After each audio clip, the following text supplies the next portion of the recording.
Hey everybody, it's Simply by Being here, and I wanted to say this is not your basic video on imposter syndrome. Get ready to dive in. I'm going to lay out some tips with regards to what imposter syndrome really is, the root of what it really is, and how to release its negative impact on you for good.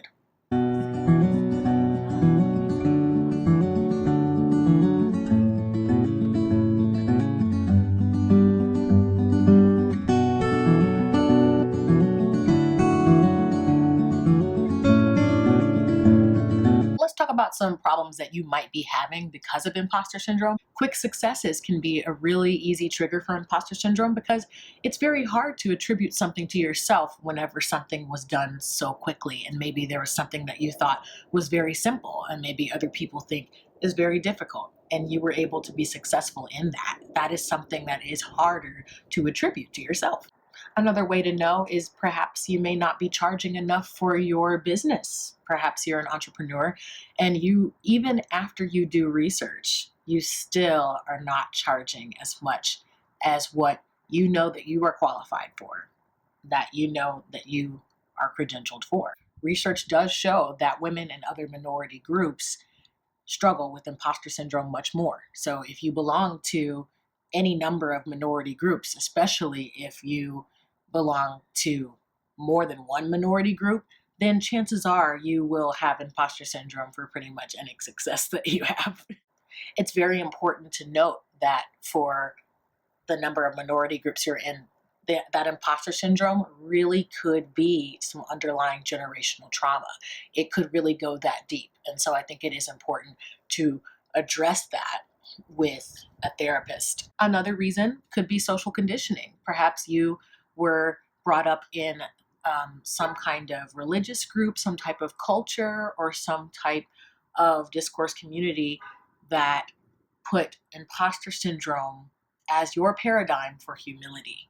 And so there are a lot of times I see that is you see people who like they think that their paradigm of humility is humility, but it really is imposter syndrome, and they are two completely different things. So it's very important to distinguish the two.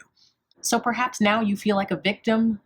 You're lost in inaction. You're not taking any action, and you're trying to figure out why you're so stuck in imposter syndrome and why you're stuck in this analysis paralysis, essentially. Meaning that you're losing money behind this. You're losing money. You're losing time. You're losing out on some deeper, more vulnerable connections because of imposter syndrome. And that's not cool. So, step one, let's always remember imposter syndrome as this one quote: "You don't belong here doing that." I'll say it again. You don't belong here doing that. So it's a two-parter. It's not just you don't belong here, but it's you don't belong here doing the things that you are doing, taking the action that you're taking. There's something apparently wrong with that societally in many, many ways. Or people are just not used to you paving the way in certain ways. But of course you can't stop, right? Because you have a passion inside of you that you want to be able to release out into the world. So this is how we're going to do that. So now that you have that, you don't belong here doing that, I want you to look around in your extrinsic world. Look around the outside and see who makes me feel that way. Who makes me feel this "you don't belong here doing that" vibe? Who makes you feel that way? So that's a step two. But another part of step two is to listen to the feelings in your body during this time. So that might be something that you might be so used to feeling this, honestly, that you don't even know what it's like to not even have imposter syndrome. You might not even understand what that's like, and that's okay. But do your best to listen to the feelings in your body right at that point where you are gauging who is making me feel this "you don't belong here doing that" vibe.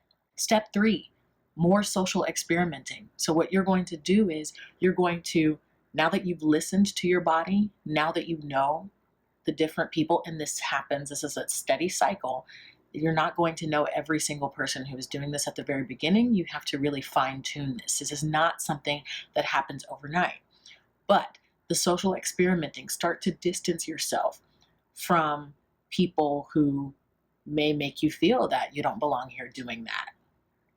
Just start to, you don't have to distance yourself from them forever, but it's just an experiment so that you can feel all of your own feelings and to feel what courage feels like without all of the naysayers, essentially. Then step 4, listen to the feelings in your body again. You should feel some type of change in your body by this point. You should feel lighter. You should feel like you can do much more, but that's not the only thing that you can be doing. But at this point, though, we have at least shut off all of the extrinsic reasons, the outer reasons in your environment why you could be holding this imposter syndrome. So after that, you really just want to repeat. You want to repeat that social experimenting process. That is something that will continue to be a cycle until you start to get better and better at it, essentially.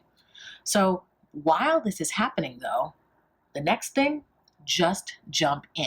Now that you are starting to shed a lot of these other feelings off that that may have been coming from other people who were naysayers.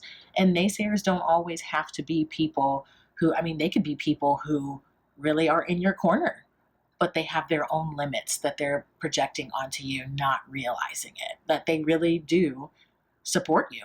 That could be their own imposter syndrome, right? But this next part is just jump in. At this point, I think this is the most fun part, honestly, is that when you can just jump into things. Why? Because you don't give yourself enough time to brood over it. You don't give yourself enough time to mull over it and think, oh my gosh, I'm going to sound so stupid. Oh my gosh, I'm not going to do this correctly. Oh my gosh, I'm going to be so ridiculous. No, you just jump in. And the best part is, imposter syndrome may never really go away, but you released its negative impact on you when you just jump in, because imposter syndrome causes inaction. So the best thing to do, just jump in. You're not going to regret it, because even if you do, you can always look back and say, well, what can I do about it now? It's in the past. There's nothing I can do about it. I have no control over it anymore. And so I believe this is a really good way to take control over your own life and not let imposter syndrome put you back into this feeling of being stuck. I also will have a video about getting deeper into imposter syndrome, because if you know me, I hate not getting deeper into something, and it just sucks. It sucks for me. Remember to like and subscribe so this can get out to the people who really need it. Thanks and peace.